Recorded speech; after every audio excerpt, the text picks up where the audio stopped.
Hello everyone, and welcome to another episode of First Look Final Word, the podcast where we normally will be taking you along to see a new movie with us. A bit different this week, right, Trevor? Yep, if you're reading this correctly, it is a bonus episode on Star Wars Episode 1, The Phantom Menace. So it's the 25th anniversary, and we're releasing it in time for May the 4th. And we have some special guests with us today. So I'd like to welcome Ben and Delaney to my basement. Yes, welcome guys. Yeah, thank you. Thanks for having us. Yeah, we're really excited to be here and always happy to talk about Star Wars. So Yeah, and I was going to say, you three are like the biggest Star Wars fans I know, so it's nice to have you all in the same place. And I'm like kind of like a mediocre Star Wars fan, although like I really like Star Wars, but I pale in comparison to you guys. Oh, there you go. I thought you were big time Star Wars then. I am, but I feel like I'm like I feel like even though like I love Star Wars, like I also love like 10 other things as much as I love Star Wars, so I feel like I can't say like I'm the biggest Star Wars fan. The rabbit holes are really deep with Star Wars. You can get So I don't go down the rabbit holes. You don't eat, sleep, breathe it. Yeah. Fair enough. And so maybe that's a good segue into us talking about our history and backstory with Star Wars. Yeah, I'm a big, like you said, I'm a pretty big time Star Wars fan. I grew up on Star Wars. We had the old like recorded off the TV VHS. So were there commercials on it? Yeah, and everything? that's what I mean. So like I remember all the old commercials and like Okay, and so- it was like the TV edit. So there's certain bits that were always cut out. Can you tell me one commercial that was on there that you remember? Well, I mean, it's British commercials, right? Yeah. So like I feel like we're minimizing the audience, but there was this one for it was like a videotape commercial for a company called Scotch. I don't know if you had Scotch VHS over here. Oh yeah, And there was a little Yep. jingle. Scotch VHS. Yeah. There's a little jingle about how much you could re-record, and it's like re-record. Oh not fade yeah. away. Okay, Yeah. I can picture it's like the green and black box, right? Yeah, I guess so. And But there's yeah. my cat meowing if anyone can hear that. Yeah, how you doing? I guess she's not a good Star Wars fan. Oh, Yeah. well. Yeah, but yeah, like I say, loved the special editions at the theater when I because that was like my big, like this is the actual uncut extra bits of Star Wars. And when I was a kid, I thought that was amazing. And looking back at them now, I have some gripes with some of that stuff. But no, loved that. Was really super excited like everyone else when the prequels came out. Like I remember queuing up for Phantom Menace and like being so excited and being a bit disappointed, and then getting more disappointed as those prequels went on, but we'll get into that later. And the sequels I was here for. I kind of liked, but same with that, like the more they went on, like the last one, Rise of Skywalker was a bit of a struggle for me, to be fair. And then once that came out, I was kind of, that was my lowest point as a Star Wars fan, where I was like, are we done with Star Wars now? I think it's dead. But I think a lot of people thought it was yeah, dead. but like I'm still massively on board with it. Like I watch all the cartoons, all the TV shows, all the Disney Plus shows. Some are obviously better than others, but no, I'm as soon as every time I think I'm out, they pull me back in with something that I enjoy. So yeah, I'm still big time, and like just love getting into all the lore and books and video games and all that kind of stuff. So yeah, I'm pretty much in the bag for Star Wars at this point. So yeah, I have a similar backstory to you. Like I also had like pirated versions of the original trilogy, but my uncle taped it from his like legit tapes. Oh, so you didn't have the cool adverts and stuff then? So I didn't have any of the cool adverts or anything. No Scotch commercials. But then I thought that because they were like bootleg copies, I thought they were like an indie thing that only my family was into. And then I kind of learned when I was 5 or whatever that Star Wars is actually a really big deal, not just something that I happen to like. But I don't really remember my first time watching it, because I started watching it basically when I was watching things. So like I kind of like it's probably like one of the very first movies I ever saw, and I think A New Hope is probably like the second most watched movie ever for me. And so like I really love all three of those movies.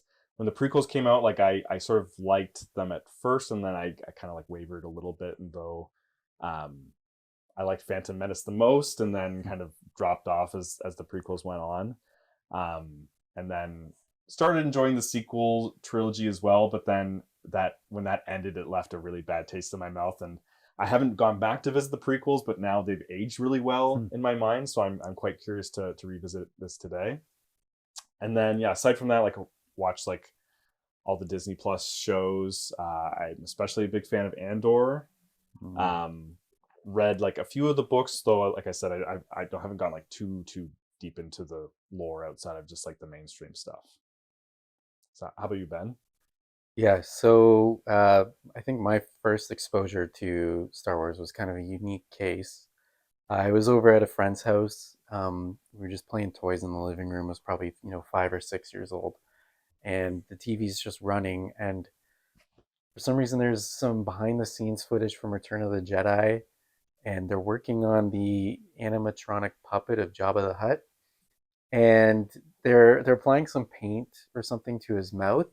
But I look up and it looks like they're feeding this massive slug creature, and like so my young mind is thinking like, what is this thing? And like it must be real if they're feeding it, and kind of getting frightened and Was it like the confused green and sludge interested. that- Yeah, Yeah. it was the green sludge that's kind of drooling out of Yeah. his mouth. And I think I asked my dad about it on the car ride home, and then he kind of explained to me what Star Wars was, and that it was this huge phenomenon. Like, don't worry, it's not real. Yeah. Every parent has the Star Wars talk with their kids. It's just green Jabba sludge. can't hurt you. Jabba's not real. So was you getting into Star Wars a way of like processing your trauma? Yeah. Yeah, I guess it was. And like the first time watching Star Wars on VHS, like the way my dad talked about it and stuff, like it just kind of felt like a given that you like Star Wars. Everyone likes Star Wars. Like I finally got to watch the thing that everyone likes. Yeah. And yeah, so I fell in love with the original trilogy then and watched it tons of times. When the prequels came out, I was totally on board and not really looking at it through an objective lens. Just a young boy that as a big fan. As time's gone on, I've been a bit more critical of them, a bit lower. I think I'm higher on them now. This isn't my lowest point on them.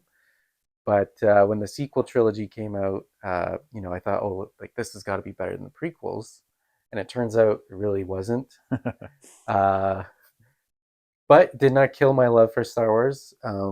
Yeah, I love playing the video games. Star Wars Dark Forces Jedi Knight's actually my favorite video game of all time. When did that come out? That's I think 1997. Okay. So it's Yeah. it's It's one like of Super Nintendo? no, it's PC game. PC, okay. It's one of the first like full 3D shooters. Oh, interesting. And it had like the whole force powers attached to it, and the story could split off in two directions and stuff, which was really cool for the time, especially. So Yeah, I it's gotta a big, check this out. it's a big gap of mine. All those old PC Star Wars games. Did I that never come out played like any of them. around the same time as like Duke Nukem 3D? around the same time, probably. Yeah. Yeah, So that's the one that I played that I thought was like the first 3D Yeah. one. Oh yeah. yeah. I think it was based on like the first Quake engine or something. Oh, But, okay. and yeah, TV shows. I've been watching, the cartoons and the Disney Plus shows, and yeah, so I take the good with the bad. Still a huge Star Wars fan. Nice. Right, Delaney. All right, so my Star Wars fan origin story, I guess, started relatively late. It wasn't until, I guess, 2001, but I remember it very distinctly. I just turned 10, 9 or 10. It was start of March break, and the Friday night, I happened to be walking past the living room. The TV was on, and A New Hope was on, and I was I intrigued. thought she was going to say there's a giant I was slug gonna in say, it. this is sounding familiar.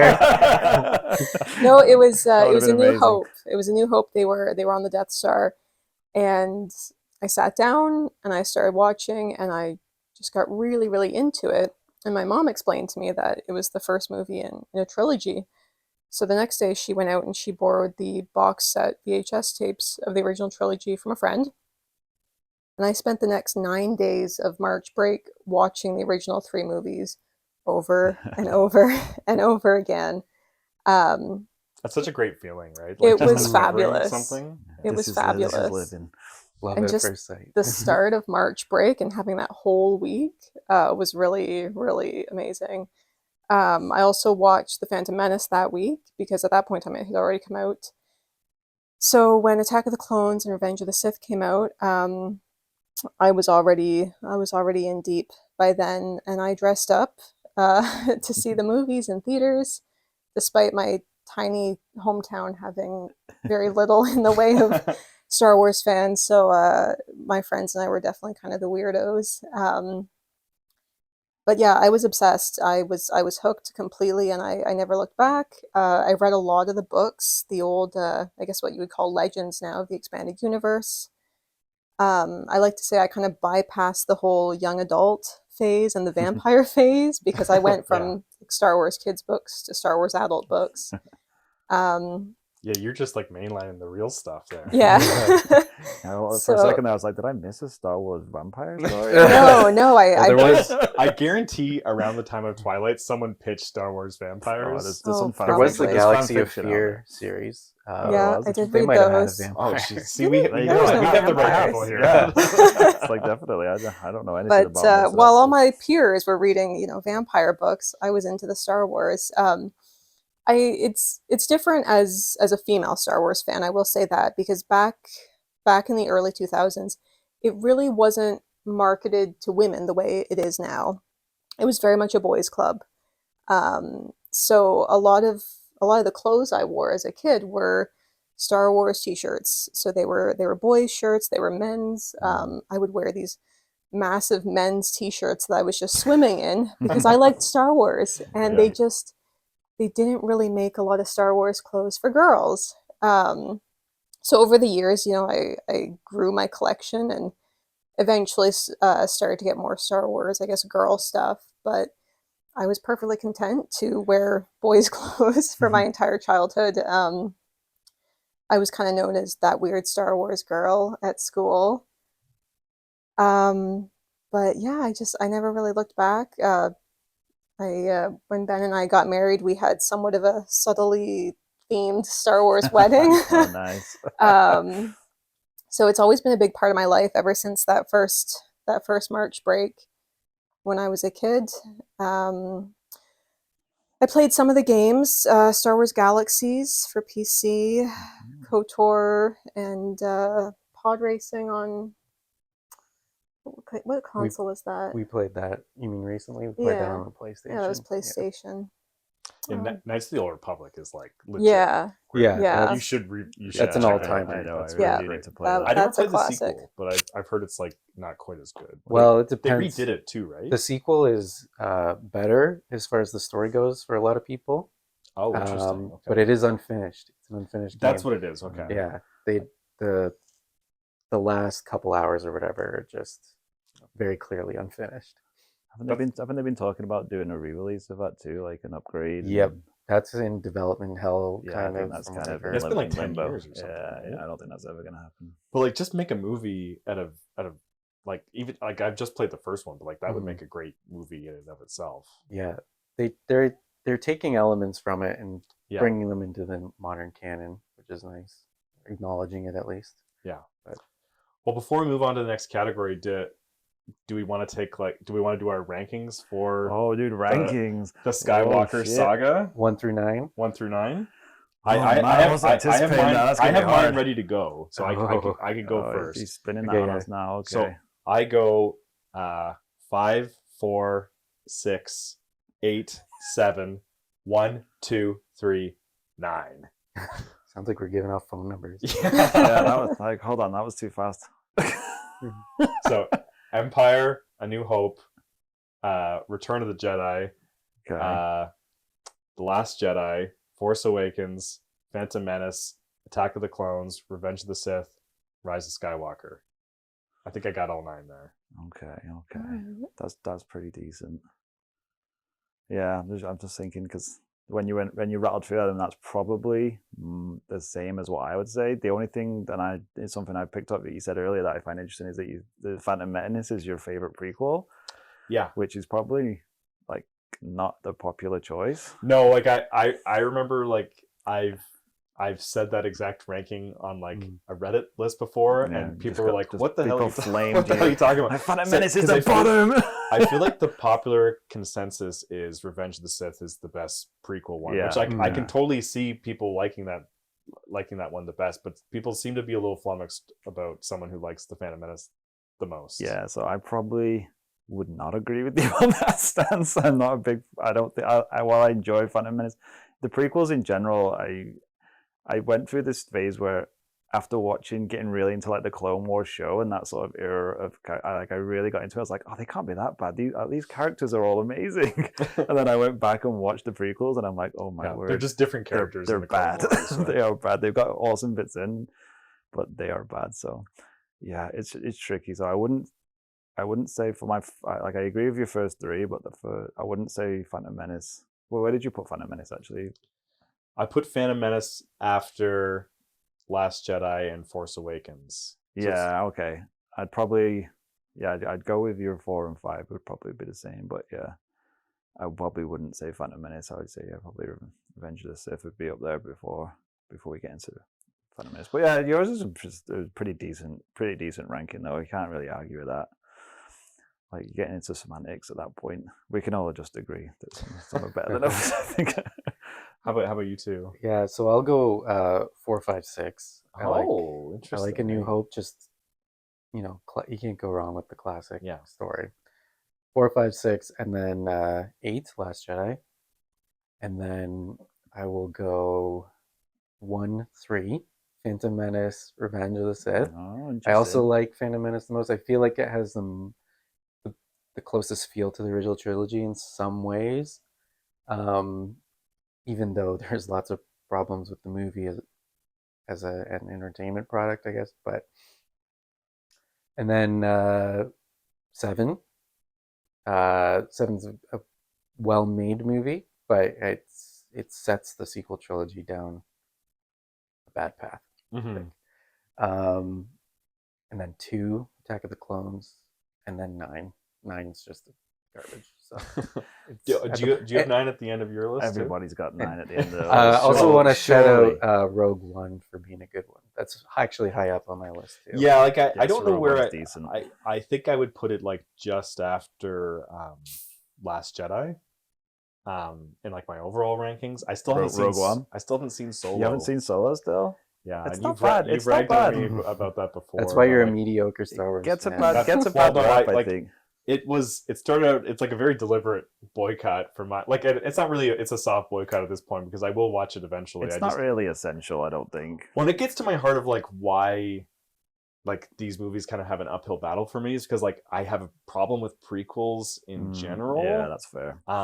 Especially like a prequel with you're taking a character that we all know and love so much, and it's like so tied to a specific person that it's hard to transplant that somewhere else. Well, and it's like this prequel trilogy, the Star Wars prequel trilogy, is telling like a big story in itself. But like, what is Solo's big story before A New Hope? Yeah, It's just backstory. nobody was Right. asking for a Solo origin story, I don't think.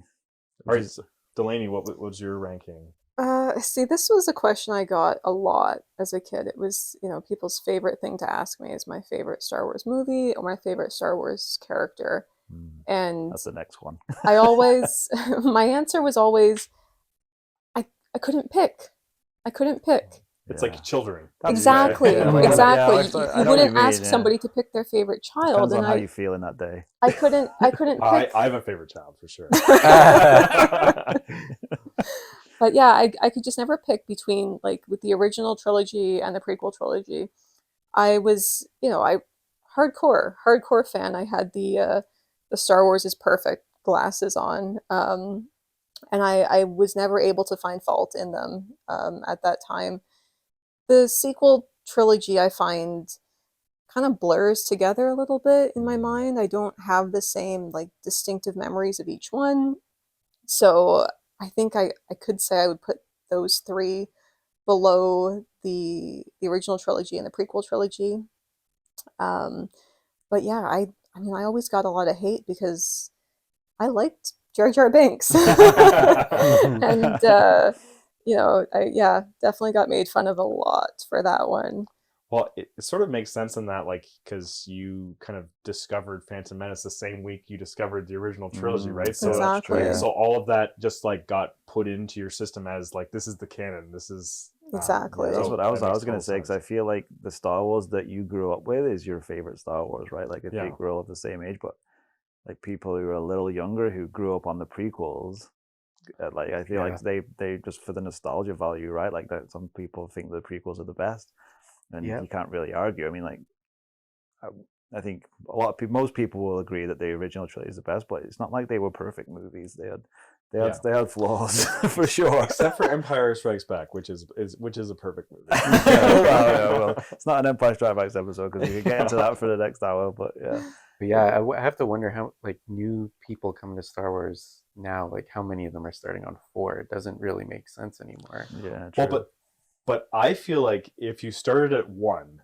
it ruins it. going through, it doesn't make any sense because like it gives gravitas to things that like are hinted at in future movies. That's why, like, if you were going to make prequels, like, hire people to make them who have never seen 4, 5, and 6, because like the self-referential stuff is the stuff that kind of like bothers me the most. Yeah, it doesn't make any sense. The fact that like C-3PO is there, doesn't make any sense. Like, you know, the camera stays on him for a long time, and like it obviously like it wants you to know that this is a significant character, right? But if you're watching Star Wars Episode 1 for the first time, you're like, why do I care about this trash robot? Yeah, it's like when Obi-Wan Kenobi first meets Anakin, I was like, oh my god, they're meeting. And it's like that scene is like Obi-Wan Kenobi, Anakin Skywalker. You watch it like, so it's just two characters saying hello. Just this desert boy. That's the interesting thing though about like having kids, because like I've got 2 boys, like they're 7 and 8.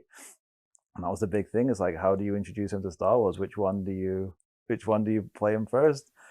Because they were basically all out by the time they were old enough to watch them. So, but like I was very much like, you were watching the first one, you're watching episode 4 first, and I think that was probably for the best, because I mean you have to watch them in release order. I think because the point there's winks and winks and nods and stuff, and like you don't want to be introduced to Star Wars.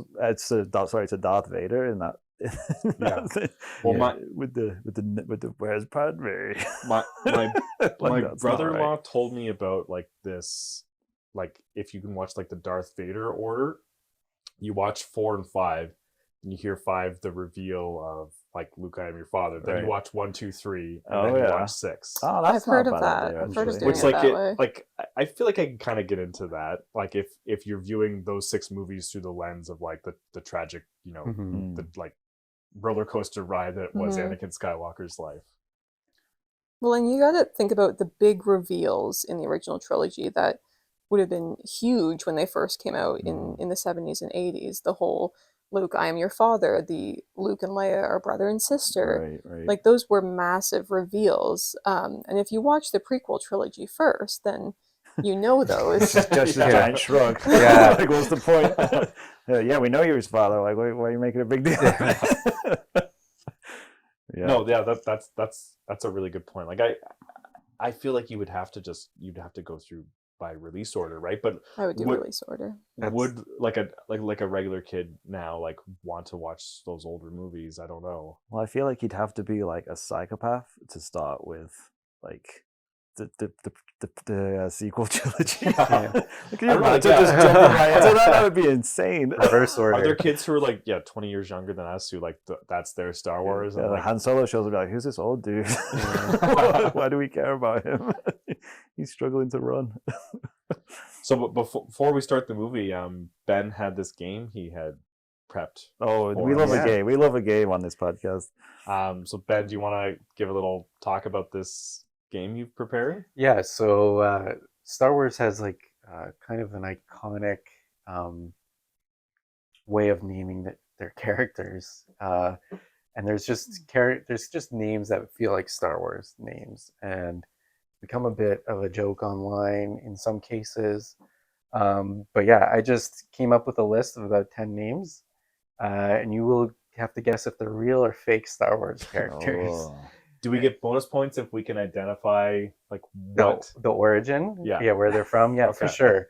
And your wife hasn't seen this list. No, right? she has. Okay. So it's just the 2 of you, okay? Because she's. Oh, you have seen it. I did. Okay. Yeah, I I was gonna say I didn't want to play against you. Yeah, it's hard. It's hard. Okay. I struggle with it more than I should have. I will blame pregnancy brain for a lot of it though, because the fog is real. If I get beat by the guy who hasn't seen Solo, I'll never live it down. Well, I hope Chewbacca's on this list. Who? All right, so yeah, I guess like first the answer maybe between the two of Oh, we you. need a buzzer. or- We need a buzzer. Yeah, buzzer. All right, so first one. This one's the easiest one, depending on who you are, I guess. But It's easy. Salacious Crumb. Oh yeah, he's definitely is. He's the little laughing guy next to Jabba. Yeah. Oh yeah, okay. Quaking monkey lizard. Yeah, I was gonna say I don't know his species. I'm not that into it, but No, they're semi-sentient species originating from Kowak. But yeah, we first see the in the canon. she's not reading in- that. She just knows for- it. by the way. yeah, In case Return you of the guys are Jedi wondering in at home. Jabba's palace in I- 1983. I wouldn't have been able to pull that name. I know him as like the laughing rat asshole from Java's Palace, and I know Max Weibo. I know. Hey, don't ruin it. yeah. He might be the next one on the Yeah. list. Is he on there? No, Max Rebo's not on here, but don't go too deep into it. He's trying to get his cred back. I like it. Well, you can drop a I name. know. All right, second name is Savage Opress. Definitely. Fake. No, that's real. He's Darth Maul's brother. Yeah, Pete's right. Darth Maul's brother? Yeah, Yeah, he's man. from What the the fuck is that? he's from the Clone Wars TV He's show. he's Darth Maul. Oh, that's not fair. He's Darth Maul on steroids. Oh, man. Basically. So it's 2-0 Pete already. Yeah, Right, Glup Shido. Fake. that's gotta be fake. Yeah, Shit, I like that though. Club shit. So do I get a point back there for saying fake? Yeah, you got it quicker. yeah, you got that one. So yeah, this is It's my only chance to win. From is the just say shit from the everything's fake. Shido clan. so yeah, you'll see memes online circulating about Glup Shido. It's about how like Star Wars fans get like super invested in these like random characters with just absurd names. Next one is Elan Sleazebagano. Jeez, I don't know that. I have to say fake. Real. Trevor's got it real. Yeah. He has no idea who that is. That was a total guess. It was a total guess, but I'll take it. All right, that is the Death Stick seller in Attack of the Clones. Oh man, I should know that guy. What's his name? Elan Sleazebagano. So Sleazebagano. where was he given a I name? thought he had a different name. Was he given a name in Expanded Universe? Because he's definitely unnamed in the movie. I would have first encountered it in the expanded universe books for sure. It's funny that someone along the way thought, like, all right, this guy needs like this drug dealer needs a full I story. feel like I should have got that because they talk about it a lot on the Empire podcast. Oh, do they really? I think they pronounce it differently. Okay. Yeah, I Pagano haven't or heard it something. pronounced. Pagano, but- I mean, I don't think anybody else. Yeah, it's just 'cause one of those things it's that no not one's ever named. said. Yeah. Did it- You want to buy some destics? That is probably the best moment in Attack of the Clones. Like, Yeah. Yeah, he's the guy who wants to go home and rethink his life. All right, next one is Jet Reno. Oh, fake. man. Yeah, Trevor. If it's fake, I give it Trevor. I was Yeah. like, it sounds fake, but Yeah. I could believe that. So some Right, fake come part on, guy. catch up. It's here, it's Pete. Yeah, man. that's That's actually a interesting. character from Star Trek Discovery. Oh, that might be why. But it sounds like a Star that Wars might name. be why. What that is might the be name why. again? Jet Reno. Jet Reno. It's a stupid name. The stupid name from a stupid Alright. show. Yeah, we're not going to talk about this. Right? There'll be other times when Yeah, we do let's that. not cross the streams. All right, next is BJ Dart. I want that to be real, just because it's so. Yeah, funny. I think it's real. No, this is a fake one, but it did come from George Lucas's mind. BJ So Dart. they had a game studio called Lucas Arts, Yeah, and right. they were like George Lucas mostly wasn't involved, but there's a famous story where they were developing a game called Fracture, and the protagonist, like, he just was in like, I don't know, like a studio meeting or something, and he was just watching a demo of this game, and he was like noting like, oh, that character, he zips around and hops around, his name should be BJ Dart. Guess we gotta do it. Yeah, and then so they were scrambling, and they did not like the name, but they Man. settled on Jet Brody. Okay. But BJ Dart. yeah, And it's fucking like just reminds me of how stupid executives can be sometimes. It's like wandering through me and, hey, that guy should be called BJ Dart. I'm out. Bye-bye. Well, it was that era, the era the prequels were made, where like no one was saying no to George Lucas because he was seen as such a genius and untouchable in his opinions. And like when they were making The Force Unleashed, he suggested the main character's name is Starkiller, and he suggested he should be called Darth Icky or Darth Insanius. He said it should be those things. And apparently everyone was just like dead quiet, and then he just like moved on, and then they just ignored that ever happened. But you won't remember this. Darth Insanius. That's Insanius. Now, like real like English majors will get that, you know, the word insane is in that last name, but not everyone's gonna pick up on that one. It's very subtle. Right, next one is Droopy McCool. Oh man, I Real. was gonna say real. You got in there first. Is it real? Yeah, it is real. Oh, I don't know who that is though. We'll say that's a tie. But I was trying to remember. I was trying to think if I could think of who it was, but I don't have a clue who that is. It is the flautist in the Max Rebo band. Oh, there you go. That's why you told me to stop talking about it. Yeah, you were pretty close there. Yeah, name everyone in the Max Rebo band. Babu Frick. Real. Yes, that's definitely real. Yeah, it's from Rise of Skywalker, Babu right? Frick. It's a little guy. Little guy, It's yeah. probably the best part. Yeah, of that's what I was that gonna say. movie. It's one of the best things in that. Yeah, in the whole trilogy. Jax Highlighter. No, that can't be Fake. real. Yeah, it's fake. I just made that one up. Highlighter. You never know, though. You never know. Rival of Biggs Darklighter. Which one are we on now? This is going to be the 10th. Okay. I feel like Am I one? I think I'm one ahead. I think right? I think you got in there with it. I started off strong and then just fell off. Dud Bolt. I'm gonna say I guess real. fake. Real. Oh, there we go. Okay. No idea who He's that a is. pod racer in the Phantom Menace. Is he? Which one? I think he's adjusting his goggles in the movie. That's all. The goggles guy. If you play the pod racer game, you get all the pod racer names. Gotcha. They got some interesting Yeah, ones. that was a good list. That was a good list. Man, that was hard. Yeah. So so we ended up tying, but I guessed nice. for almost all of them. That's nice, right? Make it a family show. It was So- tough. It was a good list for sure. Yeah, you need to get into the Clone Wars, Trevor. It's good. I did start watching it a little bit. There's a lot. That's the problem. There's right? just It's there's to a watch. lot of episodes, and I have other stuff going on. Yeah. I have a life. So I do plan on catching up one day, but I fell off a little bit. But like it was really good quality. Like so I was enjoying that. Well, like it had high highs, and then some episodes were just like, this is good for have on the definitely background. filler, versus some You noise. got to give it a bit of rope for being a cartoon. Exactly. Yeah, But I actually like Rebels and Yeah. Batch even more than Yeah. Clone Wars. Batch series finale is tonight, I believe. Yeah, so we're just watching through it together right now. Season 1. But I can't just It's start good. off It's good. with Bad Batch, though, right? Yeah, you probably could. could if you wanted to. You might Yeah, not. like- There's some like intricacies.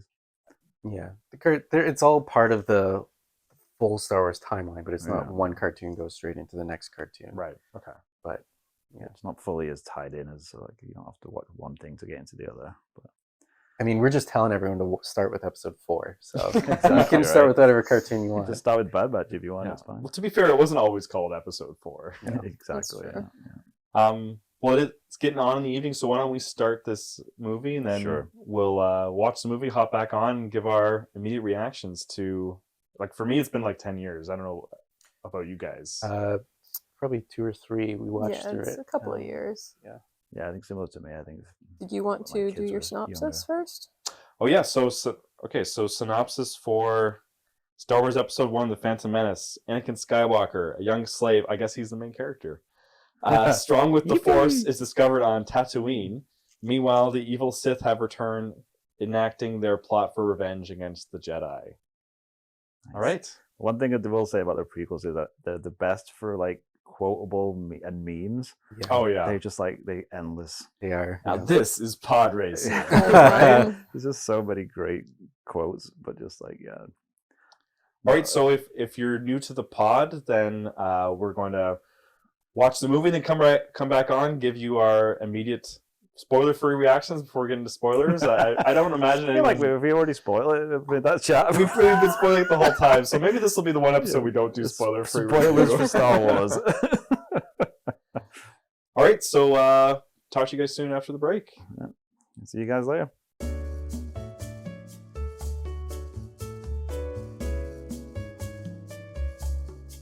Welcome back, everyone. We've just not come out of the theater. We just turned Trevor's TV off after watching Phantom Menace.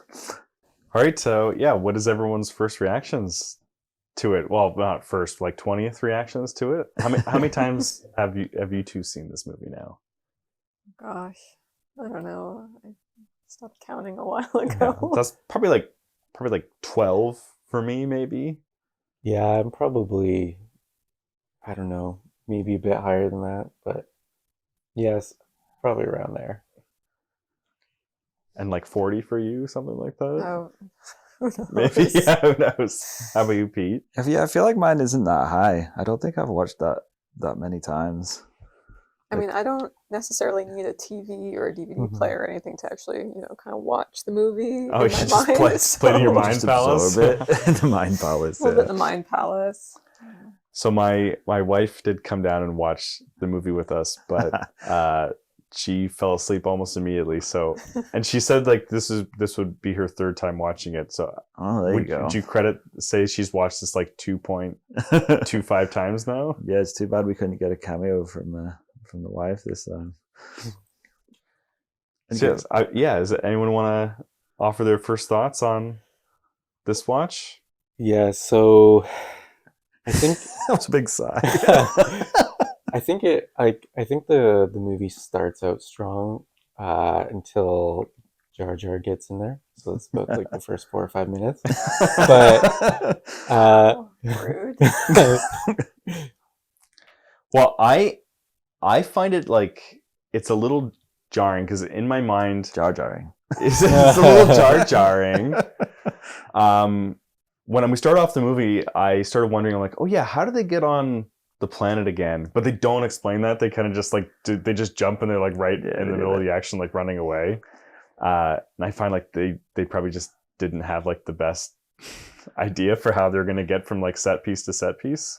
Yeah, maybe I feel like there's a lot of stuff that they just could have dropped from that, and just like there's unnecessary scenes because that's why and I think that's the same with a lot of the prequels. There's just certain things where it's like, why did that stay in the movie? Like, it would make it infinitely better to just remove some of this stuff and just cut it right out. Like, there's certain scenes where you're like, oh, it just hurts to watch. Well, because I think like they started the like designs for some of the characters or some of the set pieces kind of first, and then they kind of just like made the decision like, oh, well, we have to incorporate this because we've been working 6 months on this. Right. Yeah, the decision to have R2 and C-3PO in the prequels, I think, was probably one of the worst decisions ever. It just, every time anything's centered around them, it just takes me right out of it. And it's just like, there's no reason for... Yeah, well, at least R2 is less offensive because he just beeps or whatever, but... Yeah, but just like the fact that they are there, it's just like, you don't need that thread linking all the movies together. It just makes no sense that R2 would be there. Yeah, and there's enough going on with Anakin already that he doesn't also need to be programming a protocol droid that knows 15 million forms of communication. Well, yeah, and it seems like his mom doesn't really need a protocol droid, right? It's like, it doesn't make any sense. That's what I mean. They just like, we need C-3PO in this movie. I'm glad that Anthony Daniels got a paycheck, right? Yeah, but fair enough. He could maybe have played a different droid or something. Yeah, that's what I mean. Just have a different protocol droid. It doesn't matter. Not that you needed a protocol droid in that movie at all, but there you go. You could have played the one at the beginning. Now, that being said, I did have a lot of fun. Oh yeah, watching this movie for sure. Yeah, there's a lot of fun parts, and to bring it back to the beginning of the movie, just on a positive note, like I just love this sense of there's kind of this mysterious air around the Jedi, and like this is the first time you're seeing the Jedi at their height. Yeah, right, and like. They're afraid of them. Like they're almost unstoppable. Yeah, and that's pretty cool to see. Yeah, like they basically send the whole ship after them, right? Right. Though they should, and I commented this while the movie was playing, like they should have kept the doors closed a little longer and just let them like be gassed to death. Because like you could Jedi hold your breath for like a few minutes. I mean, I don't know. The Jedi's have powers that they have plot armor powers. Like you need to be able to run real fast for a minute. That's fine.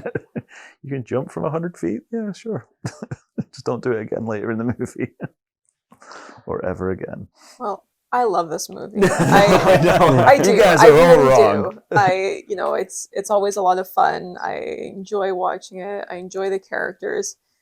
I think now I can look at it and kind of recognize where some of the flaws are, or recognize where there are some characters perhaps that are not as popular with the general audience. But I'm a fan. I like the movie. I will say though, about probably 10 years ago, somebody introduced me to a YouTube video.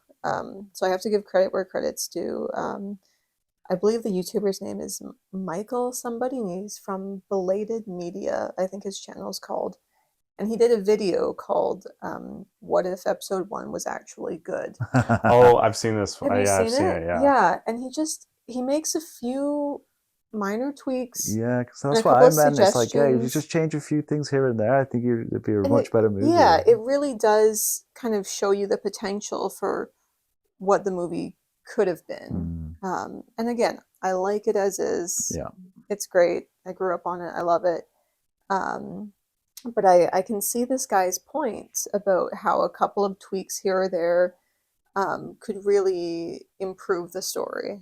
I think that's true of a lot of George's stuff, right? It's like he just needed like Well, one more pass or someone to rein it in a little bit. There's so much like there to really like the sets and the costumes, and a lot of the character designs are just like absolutely incredible. And very Star Wars as well, right? absolutely. You know? And it does stuff that's completely new to the Star Wars universe, but still makes it feel like it is part of the Star Wars universe. And that's something the sequel trilogy really fails on, because the sequel trilogy is just super derivative. Right. Yes. Yeah. So yeah, like obviously George Lucas has a lot of creativity, but I think the biggest change the prequels needed was talented people that would also stand up to George. Yeah. And say no. And it's one too many yuppies, George. Yeah, they were. Use a different phrase. They were about 7 there by the end there. I got a question about it. Like, how do you guys feel about the relationship because it is a prequel, right? So it should like be there's certain things that should be already established in the original trilogy that are part of the lore, and I feel like a lot of it just sort of ignores and changes, and which always kind of irked me. It's just like a lot, like all the stuff in The New Hope with Obi-Wan talking to Luke, and it's like, was he just bullshitting that whole time? Because that's not how you would explain how they met. And all that stuff, which might be a bit nitpicky, but I don't know, it's just always bothered me, where it's like, why is it totally different from what you had set up? Yeah, well, I feel like that's where you just get in trouble with prequels, right? Because you kind of hem yourself in, and then like Lucas didn't necessarily like want to just I want to tell a different story now. I had always figured, like, watching A New Hope, like, it felt like the Empire was like so established, like it was like such a long time thing, and it turns out like it's like been around for 25 years. Yeah, like that's why like because if you're sticking to the idea that like Vader was around 50 when he died or whatever, then like it does kind of like hem you in a little bit. Whereas like I feel like a smarter way to kind of take this first one was like that the Empire kind of already controls half the galaxy or whatever. But that's like a big change for this one. True. And like one of the themes of the prequels is, you know, Lucas is trying to show like this is what happens to like a decadent society that gets soft and like is kind of just filled with corruption that has this rot coming from the inside. Right, right. And it is an interesting story to tell, but just from doing that from like a prequel standpoint of like, and having to contend with like a timeline and compete with the original trilogy, it's a tough task. Like, it's like putting the Vader timeline in the same space as the Republic timeline. Really. And those are two good stories, but they probably should exist, in different timelines. I understand what makes a more compelling movie, but yeah, it just shortens the timeline too much for the Republic to fall like that, and the Empire to rise, and for everyone to forget what Jedi are. Yeah, I think they do that in like the originals trilogy with like Han Solo. It's like, oh, it's all just mumbo jumbo. And then they do it in the sequel trilogy as well, and it's like, oh, that's just all like legends, like of Jedi. It's like, do you not understand? There was like a ton of them 20 years ago. Like, they had a whole council of them, and they ran the whole galaxy. They call it the sad devotion to that ancient religion. Yeah, it's like ancient. Like, it's not really ancient. Not And they weren't ancient. obscure either. They were literally like, right. Right by the seat of power. I mean, I guess you could make the argument that if you managed to wipe out the entirety of a religion, then maybe in 20 years people would forget about it. But I don't know. I feel like people are still alive from like it's like you're 40 I when knew all a that guy. happens, you're 60, right? Like exactly. It's not like generations have passed. They're in living memory. Yeah, maybe time works differently in that galaxy. yeah, well, you go into hyperspace, right? So it changes you. Yeah. Well, if we jump ahead to episode 3 and we think about Order 66, which basically, the idea is that the Jedi are traitors and they're the enemy of the Republic, but then you jump ahead 20 years in A New Hope. Obi-Wan pulls his lightsaber out for a bar fight. And he's not concerned about, oh no, I just revealed myself. Yeah. Oh man, you can get into the plot holes. Or like, oh, I need to go into hiding. I will keep my surname. Ben Kenobi. I will keep my surname. No one will ever figure that out. Well, and like the garments he wears in New Hope like match everyone else on Tatooine, right? But then this movie establishes that all Jedi dress like that, like dress in robes and stuff, which it looks cool, like, and they look like monks, right? But so he barely didn't do anything to try and hide. He even went to Vader's home planet and just said, I'm just going to sit here, looking like a Jedi, calling myself Kenobi, and they'll never find me. Yeah. So for this movie, were there certain standouts that you kind of noticed this time around, like acting standouts or standout scenes? It's not this time, but I've always liked Liam Neeson's performance. I like Qui-Gon a lot. You gotta love big Liam. Yeah, and Ewan McGregor is great too. I think they're both great. I agree on Qui-Gon Jinn kind of being the MVP of this movie, and I do like Ewan McGregor in this role. I was kind of surprised this time around that I felt like Obi-Wan didn't get a lot of screen time, because like when I was gonna say that he's really he's just on ship duty, right? I thought the exact same thing. I felt like I don't remember him being so like not part of the most of the movie. He's just like doing nothing, sat on the ship. Well, and that was one of the suggestions that this Belated Media channel had made, is that shift the tone of the movie a little bit to make Obi-Wan more so, the main character. Yeah. To give it a little bit more focus and a more like streamlined direction. And I can't remember, like, because he did like sequel ones to that too, right? Did Obi-Wan in his version kind of remain the main character throughout the trilogy? Yeah, well, you kind of look at it as in, so the original trilogy follows Luke's journey, and then the prequel trilogy would follow Obi-Wan's journey, and then you look at the entirety of the prequel and the original, and it's Darth Vader's journey. But you kind of see it, Darth Vader's past with Obi-Wan, and then you see it with his future, his offspring with Luke in the original trilogy.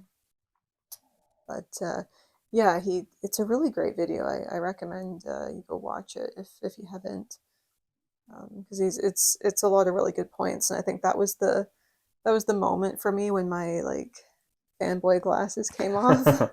And I went, oh, I can see how there is room for improvement in what was previously perceived to be gold.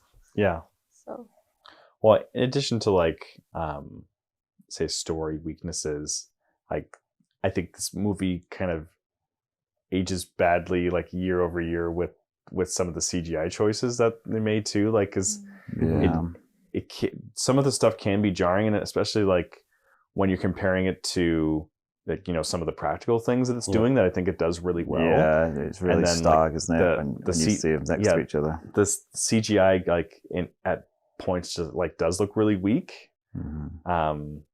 And like compare that to like watching A New Hope, which like still, even if you watch the theatrical version, it still holds up pretty well. What's your guys' opinion on CGI Yoda? Because didn't they go back to puppet Yoda for episode 2, or am I misremembering that? I think this was puppet, and this it was puppet? CGI for episode 2 and 3. This was puppet? I thought that was just CGI. for certain scenes.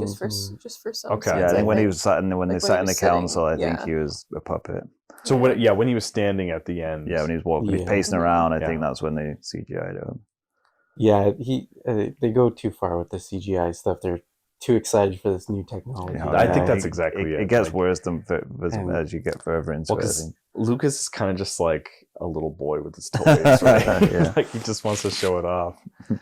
And I feel like Frank Oz like kind of like lost it a little bit with his performance of Yoda, but like, well, it's different, isn't it? It's definitely different. It's like, because not the same Yoda. I feel like it Jedi. like became influenced by like the public perception of what Yoda is, and yes, because I feel like his way of speaking becomes even like more like noticeable in the prequels compared to the original trilogy, and I feel like that's just based off of people doing impressions of Yoda at parties, right? And I know Frank Oz has said like he can't do the Yoda impression unless like he's like doing the puppeting as well. Like he can't just like bring it forth or whatever, which I think is pretty cool. Yeah. But I don't know, maybe there's something to that, like whether like he's better at doing the character when he's like literally doing the puppeteering, and when it's CGI, it's a little tougher.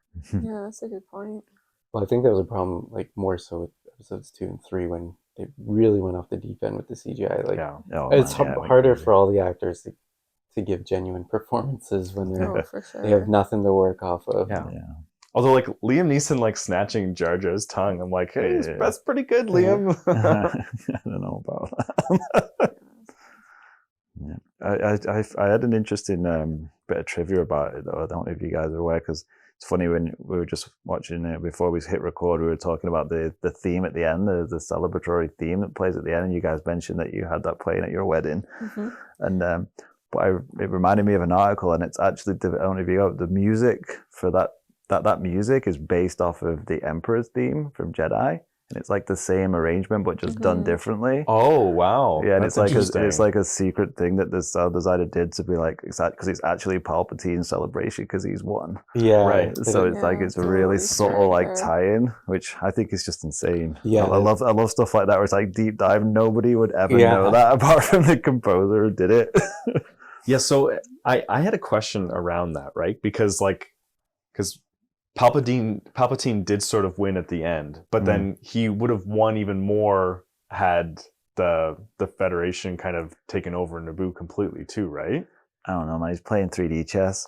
Like, because so many steps ahead. Because like he's telling them to like destroy them all, and then like they almost do it. They almost succeed. It's kind of by dumb luck that the heroes kind of succeed. So like, was Palpatine, would he have won no matter what? Like what would what would it have looked like if he had just won there? It's hard to say, but ultimately, I think it's Senator Jar Jar Binks that gets Palpatine's vote for emergency powers. Yeah, in I think the third one, right? Yeah, so, I think his main goal was to just get elected in the Senate, right? So I don't think anything else really mattered. Yeah, but like him using the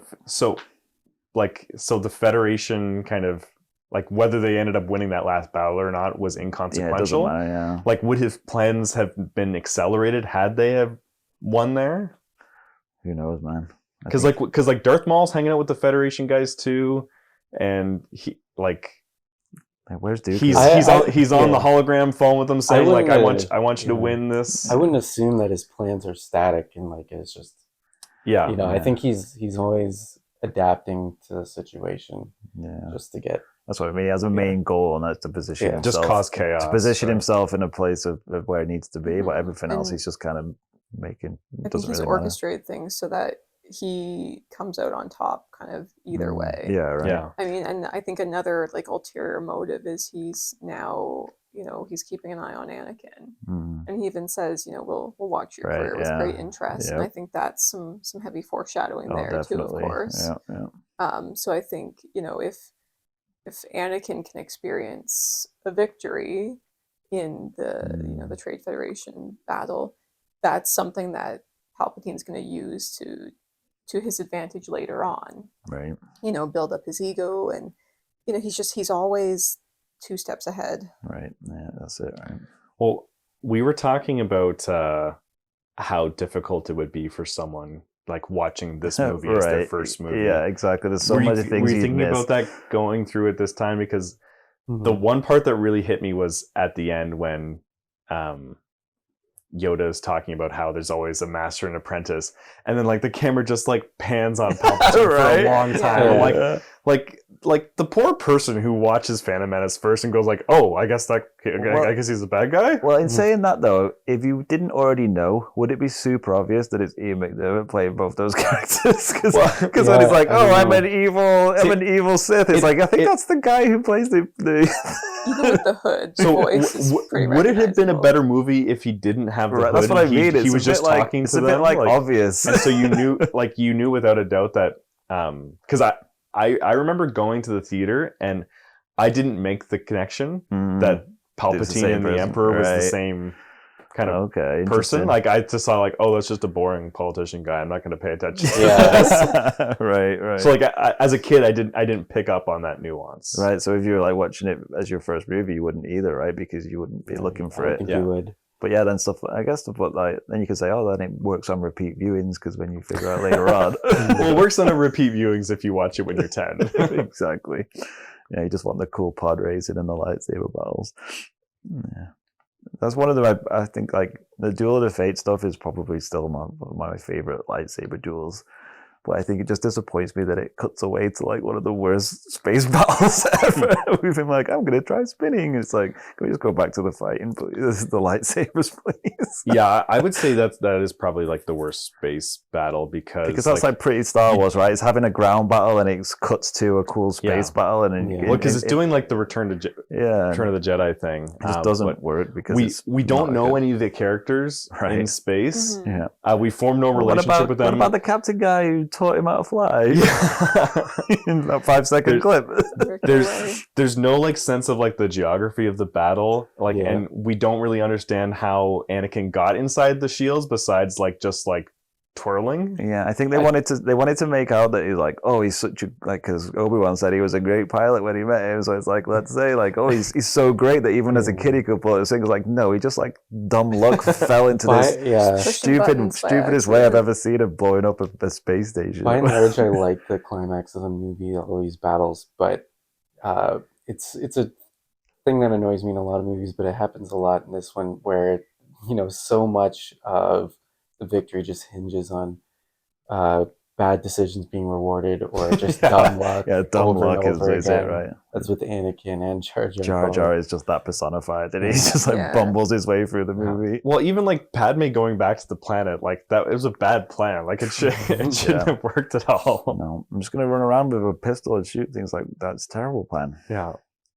No, but you got to think about her devotion to her people. No, like yeah, very true. She's always been like the people's ruler. The one thing I did notice about this one was that I noticed that a bit more where they're like, oh, so many people are dying and so many people are suffering, and I'm like, are they? Because they've not seen any of that. Well, it seems like there's nothing happening on that planet. Was there a definitive answer to that? Like because they said like it might have been a ruse, right? So like were people actually being slaughtered? Well, she kept saying they were. Well, I mean, she's saying it, but maybe she just bought into the lie. To be fair, we don't really see anybody who lives on the moon. Yeah, it seems like there's just a palace and nothing else there. But like, it's so, even when they get back, it's pretty pristine. Like it just seems like it's under lockdown. But well, they make reference to camps. The people they did. To camps, oh, okay. They're all in camps. Yeah. And it's a very peaceful planet. So this is not a people that would necessarily fight back and then would cause a lot of damage in Yeah. you know the capital city. You know, the battle droids come out with their guns, they herd the people up and they go into their camps, but the people are not, I mean, their security force is mostly volunteers. Like, this is Yeah. not a planet that's accustomed to war. This is not a people that's accustomed to fighting. So I, you know, and maybe this is just me with my fanboy goggles and wanting to defend everything, but I could say it's plausible that we don't see a lot of civilians Yeah. and that we don't see a lot of damage to the palace or anything. And I think, to be fair as well, like in my mind, it's like, oh well, maybe they could have just added one scene of just them showing mounting people up and then being in. But then it's like, but then a counterpoint would be like, you know, this is a movie for kids. You don't want to depress them by showing people in internment camps. Just mention it, and that's enough. I have to say, I read like an audiobook not too long ago that kind of centered around Padme and her handmaidens during this time period, and there was one scene where, you know, she talks about one of her handmaidens being tortured for information, and the audiobook was very graphic, just like Oh, a really? scream in the background for way longer than necessary. It was getting a little bit uncomfortable. Right. That's what I mean. I feel like they probably made some decisions to be like, you know what, we'll keep this light and breezy. Yeah, Well, like I'll show Jar Jar falling over instead. I mean, it could have been darker. It could have been darker Yeah. for sure. And I think it was kind of sanitized a little bit to make it a There little wasn't more much death in it, family-friendly. really, when you get down to it. yeah, Yeah, just a lot of droids dying, Yeah, a right? lot of droids getting that's a chopped big up. reason why they even came up with droids as Yeah, the enemies. yeah. It's just Yeah, the faceless enemy you can just Yeah. mow down without feeling bad about it. Well, because like Luke Skywalker just like kills a lot of stormtroopers, and then when he blows up the Death Star, it's like hundreds of thousands of people. He Well, when you just get when you murders, get into the right? clones as well, that's another whole story. It's like a lot of Yeah. those clones just get annihilated. Well, and it helps though with the stormtroopers because they've all got the helmets on. Yeah, it's It's faceless. easy to kind of Yeah. depersonalize it a little bit and Yeah. dehumanize them. So yeah, you don't feel that bad about blowing up a Death Star with a bunch of them on That's it. why I really like some of the TV shows, even the cartoons. You can dig deep into that sort of stuff and like talk about like, well, what about the clones? Like they were kind of forced to fight for the Empire, like biologically forced to do stuff they didn't really want to do. Like let's dig into that a little bit. And then they just got phased out and just abandoned. The Bad Batch gets into that pretty good actually. We were talking about how incompetent the robots are in Star Yes. Wars. Like the robot army is like they're only formidable because they're so big, right? And Yeah, it's Yep. The they sheer numbers. They Yeah. definitely went for Yeah. the basic package battle droid Yeah. army. Well, there's something that changed. The personality of the B1 battle droid changes quite a bit from episode 1 to 2 and 3. They get snarkier. They have like a dumber personality. Yeah. And like very much humor geared towards kids in Yeah. 2 and 3. They become more comic relief. It's weird that they seem to have like a real personality as well. They're not just like mindless automaton robots. It's like, no, these guys seem like they actually have individual personalities. Yeah. They're all stupid but Well, Star Wars droids have always had more True. personality than Yeah. what you'd think of as your standard like robot. yeah, Mhm. that's fair. I mean, even just looking at the original trilogy, like the relationship between C-3PO and R2-D2, like Mhm. that's way more Yeah. personality than you would expect from a non-living, robotic. I think being. they like to have their cake and eat it though, because sometimes the robots are literally just mindless robots. Yeah. Droids, I should Sometimes, say, not yeah. robots. Don't come after me. But yeah, then sometimes, like you say, they really have personalities and relationships, and other times it's just like, nope, it's just a machine. So yeah, we mentioned Duel of the Fates. Were there any other favorites, like favorite parts of the movie? The pod racing's pretty cool, right? Like Yeah, you I love can't the get pod away from racing. that. Yep. I mean, Anakin Skywalker is annoying as all hell, but I mean, it's still pretty cool to see the pod racing. It's a great showcase of just the audio and visual design. Oh, Yeah. definitely. The Yeah. it's so cool. Yeah. Well, you can tell like where in the movie they like dedicated the most time and care towards. Oh, for Mhm. sure. Yeah, that's true. But yeah, it's just like in the middle of this space opera is just this like very legit, compelling, racing plot that's Yeah. just very well done. Yeah, it's a sports event. There's spectators, there's Yep. an announcer, there's flags, there's the whole, the whole spectacle Yeah, of I feel it. like what you were saying earlier though, Trevor. I feel like they had the idea that they wanted to do that, and it's like Yeah. let's just contrive the Yeah. plot together so that happens. Because the reasons why they do that pod race don't make any sense. It's like, oh well, we'll bet because I can't use my Jedi mind tricks on you only unless we're gambling with dice, and then I can, but we won't go down that route. It's just like doesn't make any sense to me why they went through all that trouble just to get off that planet.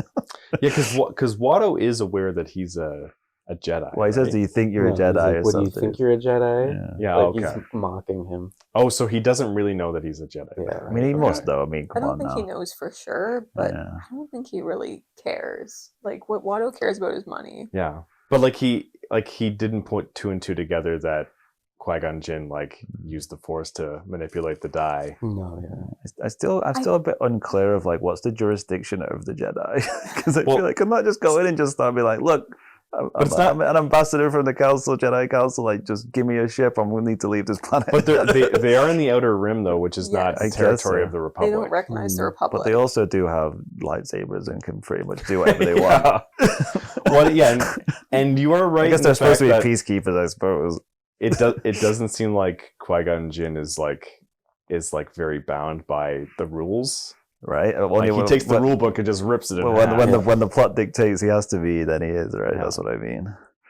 Well, I kind of like that the Jedi are almost a bit mysterious and almost alien in a way, as far as you can't quite understand where they're at, their ethics and how their morals exactly align with us. Like, obviously they're supposed to be the good guys, but they're a pretty weird group of people when you really think of it.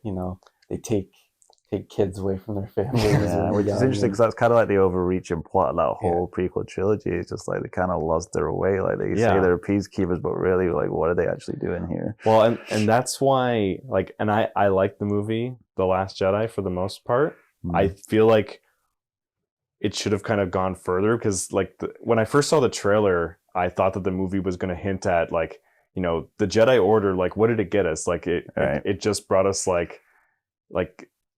complete failure in the system because they adhere to these rigid rules, right? Right. And so I thought that movie was going to end with Luke's actually going to be the last Jedi, and then Rey's going to start a new kind of order. Well, I feel like that's kind of what it's set up, right? By the end I think of I think that's what it was going to do, but I feel like they got told to pull that back a little bit. Hard reverse on that one. But I feel like that would have almost been better because the prequel trilogy does kind of set it up that the Jedi Council became inept. They're following these old ancient texts to kind of dictate how to survive in this modern world, and it just in complete clash with reality. Yeah, it's like the whole good versus evil, black and white thing. It's like, no, you have to be in the gray somewhere, really. In reality. There's that's what I do like about the prequel trilogies. There's good bones there for the story.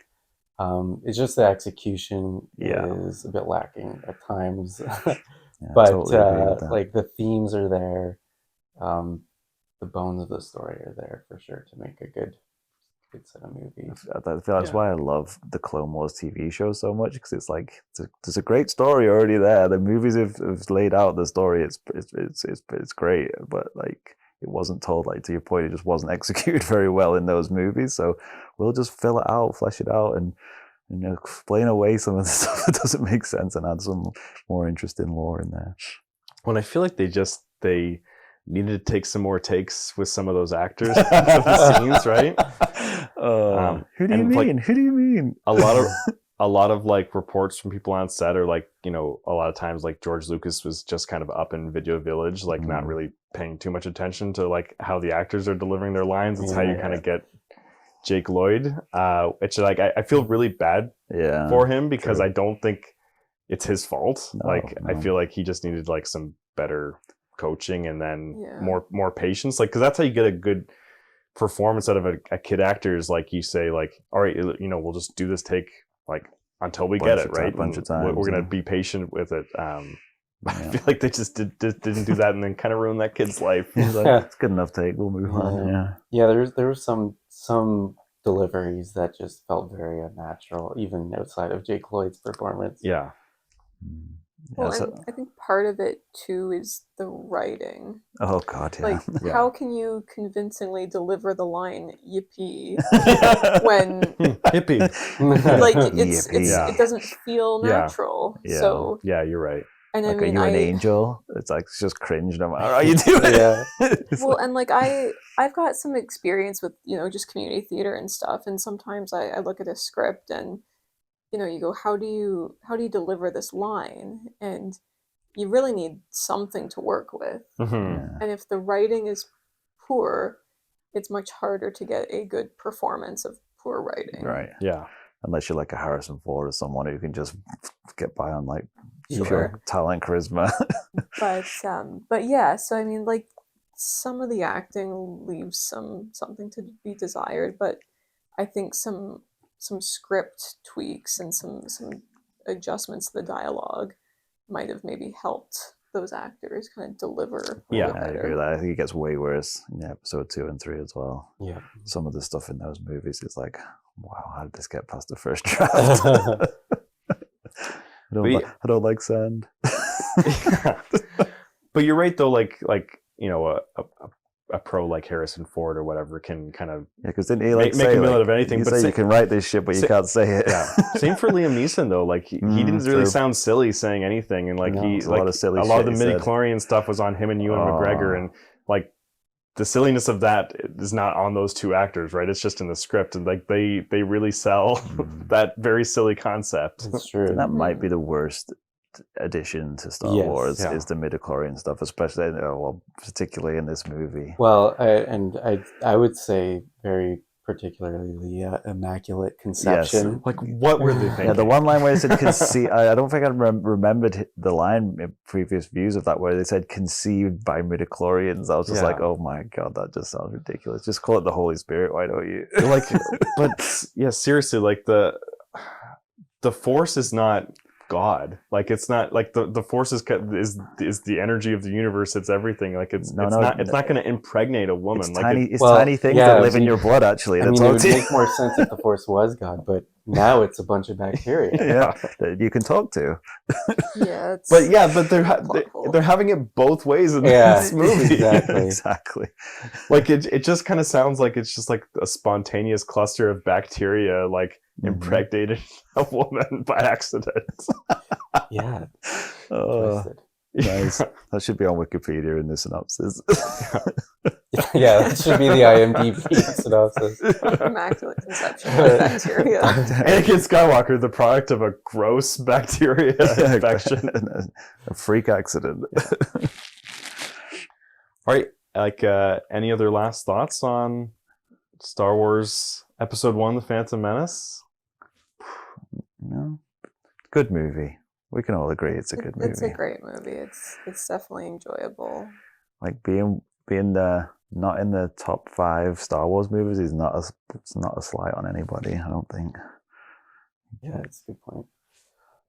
Yeah, we could talk about Star Wars for hours. Yeah. For sure. But yeah, no, I enjoyed the movie. Well, thanks Ben and Delaney for coming out, and if Star Wars ever gets another theatrical release, we'll be sure to have you guys out. Ooh, one thing I did want to bring up before we sign off is future Star Wars things, and how excited are we for new Star Wars stuff coming out? I'm not very excited. Did you see the trailer for Acolyte? No, I haven't. That I think that was Does it pretty look cool. good? Did you guys see that? When did the trailer come out? A couple of weeks ago, I think. I don't think I actually haven't saw it. seen But it. I am. It looks pretty. It looks pretty good. It's set like something like 100 years before Episode 1. It's got like Carrie-Anne Moss and a bunch of cool people in it. Oh, Carrie-Anne Moss. That's and cool. and it looks pretty like it's supposed to be like really grounded. And I actually thought it was hilarious because I remember when the Mandalorian season 1 came out and they were all about the void. It's like we look this new technology, this Oh yeah. and it's like it's great.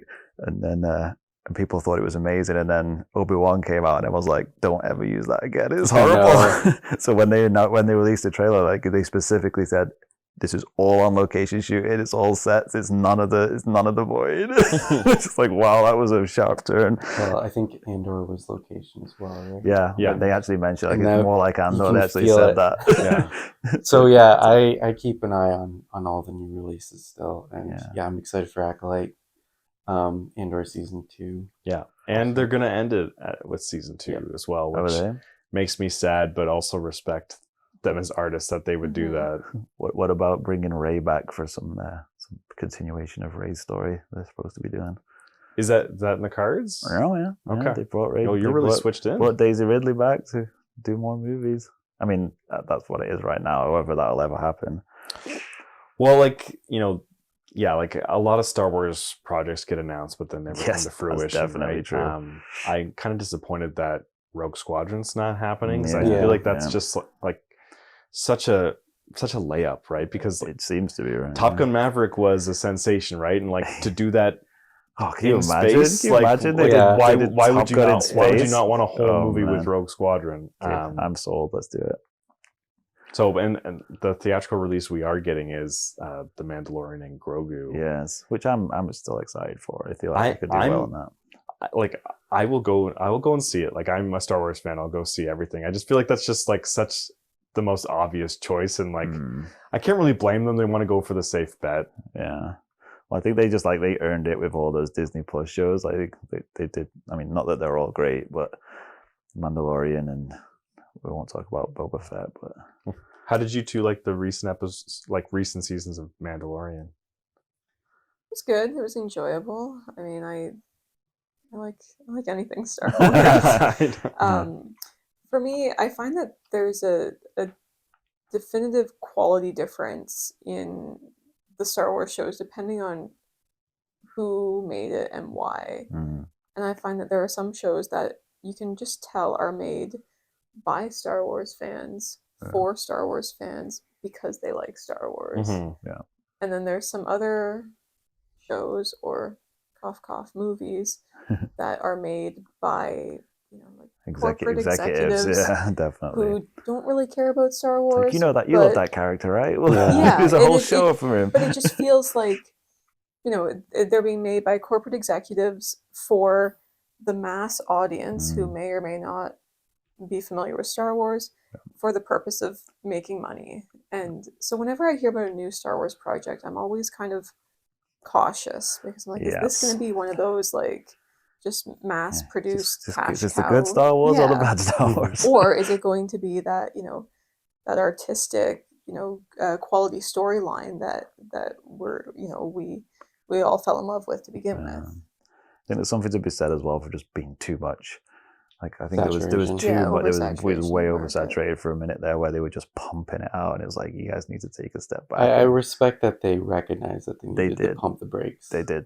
Yeah. So I'll give them that for sure. Well, and like the quality control just wasn't there for some of those shows, and like it had big names working on it, and I feel like maybe their attention was divided on a lot of different projects at the same time. Potentially, right? It's like Jon Favreau was like very much involved in Boba Fett, and like it looked really cheap at times, right? So Yeah. I wonder like how the same guy who like is so hands on in the Right. Mandalorian could also do that. True. But I guess like COVID was a big part of that too, right? Yeah. Very true. Also, yeah. But I also feel like the show just had like really like real story problems. Oh man, Absolutely. it was bad, real bad. Because like, why doesn't Boba Fett want to be a criminal anymore? Like, Well, the thing that was really stark is like when I'm they the crime lord. yeah, Nothing illegal. I'm just gonna say, like when they introduced him in Mandalorian, I thought they did a really good job of bringing him back, and I was like, yeah, Boba Fett is cool.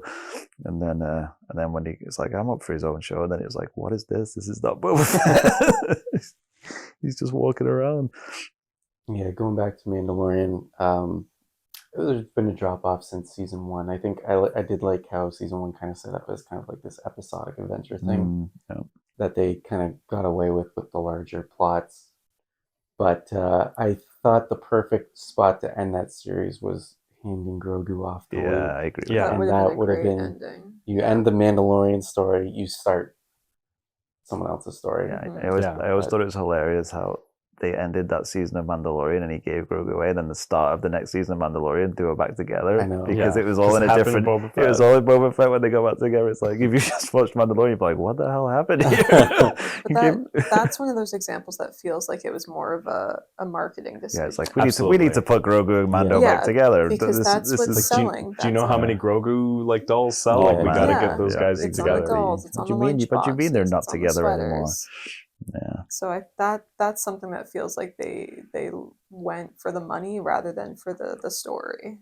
Yeah, well, and that was a moment too, like when you saw that it was Luke Skywalker coming on there, like I got like absolute chills. Like, Yeah, that was one of my favorite Star I Wars thought that was amazing, moments and like it from was like recent history. really great writing. Like it was Yeah. all really building up to that And it moment. was just like, there's only one X-wing here. You're like, oh, who's in And like, that? yeah, it was like so earned. Over Yeah. Oh yeah, that's a good course. word for it. when it showed how powerful a Jedi could Exactly. be, and yeah. and why like you can't just like why it's so difficult to just have a powerful Jedi as like the lead of your show or your movie, right? Because then like they just like plow through everybody. Yeah.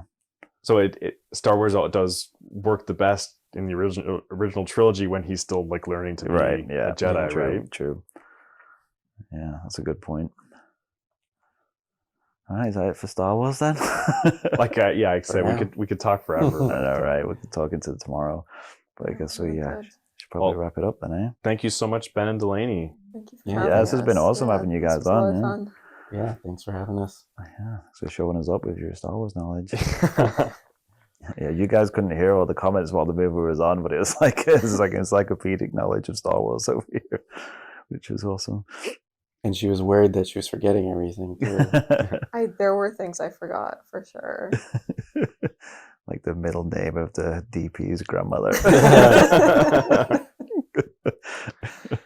All right, well, thanks everyone for listening. Can let us know, what you thought of the Phantom Menace, what your favorite Star Wars episode is. And just generally just give us a shout at firstlookfinalwordpod@gmail.com. We're on all the socials.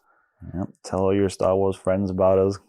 Spread the word. May the 4th be with you. Yeah, yes, good point. Excellent. That's very well done. Well, have a good time, guys. And until then, that's the final word. Bye. Bye.